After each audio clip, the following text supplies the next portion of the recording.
Hi all, അസ്സലാമലൈക്കും. Welcome back to my channel babies kitchen. അപ്പൊ ഇന്ന് നമുക്ക് ഇൻഡിപെൻഡൻസ് ഡേ ആയിട്ട് കുട്ടികളെ ഒന്ന് സന്തോഷിപ്പിച്ചാലോ. അപ്പൊ ഇന്നത്തെ റെസിപ്പി അവർക്കായിട്ടുള്ള ഐസ്ക്രീം, ഒരു വെറൈറ്റി ഐസ്ക്രീം കേട്ടോ, കസ്റ്റേർഡ് ഐസ്ക്രീമിന്റെ റെസിപ്പിയാണ്. സിമ്പിൾ ആയിട്ട് നമുക്ക് തയ്യാറാക്കി എടുക്കാവുന്നതേ ഉള്ളൂ. ഇത് നമുക്ക് വീട്ടിൽ തന്നെ കുട്ടികൾക്കൊക്കെ ഐസ്ക്രീം തയ്യാറാക്കി കൊടുക്കാം കേട്ടോ. അപ്പം വീഡിയോ ഇഷ്ടപ്പെട്ടാൽ ലൈക്ക് ചെയ്യാനും സബ്സ്ക്രൈബ് ചെയ്യാനും മറക്കല്ലേ. ഇനി നമുക്ക് വീഡിയോയിലേക്ക് പോകാം അല്ലേ. അപ്പോൾ അതിനായിട്ട് ഒരു പാത്രത്തിലേക്ക് 1 കപ്പ് പാൽ ഒഴിച്ചു കൊടുക്കാം. കൂടെ 1/2 കപ്പ് പഞ്ചസാരയും ചേർത്ത് കൊടുക്കാം. നല്ലപോലെ മിക്സ് ചെയ്ത് ഗ്യാസിലേക്ക് വെച്ചു കൊടുക്കാം കേട്ടോ.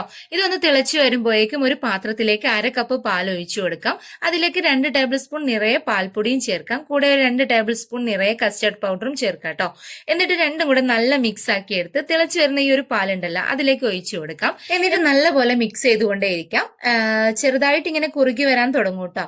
അടുക്കി പിടിക്കാതെ ശ്രദ്ധിക്കണേ. കൈയെടുക്കാതെ തന്നെ മിക്സ് ചെയ്തുകൊണ്ടേയിരിക്കാം. പെട്ടെന്ന് തന്നെ ദേ ഇതുപോലെ അങ്ങ് നമുക്ക് കുറുകി വരും കേട്ടോ. അപ്പൊ ഇറക്കി വെക്കാം. എന്നിട്ട് ചൂടാറിയിട്ട് ഒരു പാത്രത്തിലേക്ക് മാറ്റി തണുക്കാൻ വേണ്ടിയിട്ട് ഫ്രിഡ്ജിലോട്ട് വെക്കാം. അതൊന്ന് തണുക്കുമ്പോഴേക്കും 1 കപ്പ് വിപ്പിംഗ് ക്രീം ഒന്ന് അടിച്ചെടുക്കാം. ബീറ്റർ ഓൺ ചെയ്ത് സ്പീഡ് കൂട്ടിക്കൊട്ടി ദേ ഇതുപോലെ അങ്ങ് അടിച്ചെടുത്താൽ മതി കേട്ടോ. ഒന്ന് തിക്കായിട്ട് വരുമ്പോൾ കുറച്ച് പൊടിച്ച പഞ്ചസാരയും ചേർത്ത് വീണ്ടും ഒന്ന് ബീറ്റ് ചെയ്തെടുക്കാം. ഇനി തണുക്കാൻ മാറ്റി വെച്ച കസ്റ്റർഡിന്റെ മിക്സ് ഉണ്ടല്ലോ അത് ഇതിലേക്ക് ഒഴിച്ചു കൊടുക്കാം കേട്ടോ. വീണ്ടും ഒന്ന് ബീറ്റ് ചെയ്യുക. അപ്പൊ ഇതുപോലെ അങ്ങ് നല്ലപോലെ മിക്സ് ആക്കിയിട്ട് എടുക്കാം. ഇനി കളർ ഓപ്ഷണൽ ആണ്. കാണാനൊരു ലുക്കിന് വേണ്ടിയിട്ട് ഞാനിപ്പോ ഇവിടെ കുറച്ച് യെല്ലോ ഫുഡ് കളർ ചേർത്ത് കൊടുക്കുന്നുണ്ട്. എന്നിട്ട് ഒന്നും കൂടെ ബീറ്റ് ചെയ്തെടുത്തിട്ടുണ്ട്. ഇനി നമുക്ക് ഇഷ്ടമുള്ള ബൗളിലേക്ക് മാറ്റാം. ഞാനിപ്പോ ഇവിടെ ഗ്ലാസ് ബൗളിലേക്കാണ് ഇട്ട് കൊടുക്കുന്നത്. എന്നിട്ടൊന്ന് ലെവൽ ചെയ്തെടുത്തിട്ടുണ്ട്. ഇനി നമുക്കിതൊന്ന് ഒരു ക്ലിംഗ് റാപ്പ് വെച്ച് അടച്ചു വെക്കാം.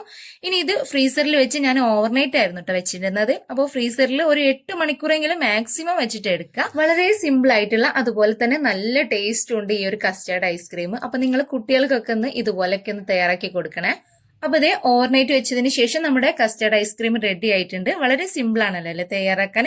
അപ്പൊ ഒന്ന് ട്രൈ ചെയ്തോളൂ കേട്ടോ. എന്നിട്ട് ഫീഡ്ബാക്ക് അറിയിക്കണേ. പുതിയൊരു വീഡിയോയുമായി വീണ്ടും കാണുന്നത് വരെ thanks for watching. Bye from babies kitchen.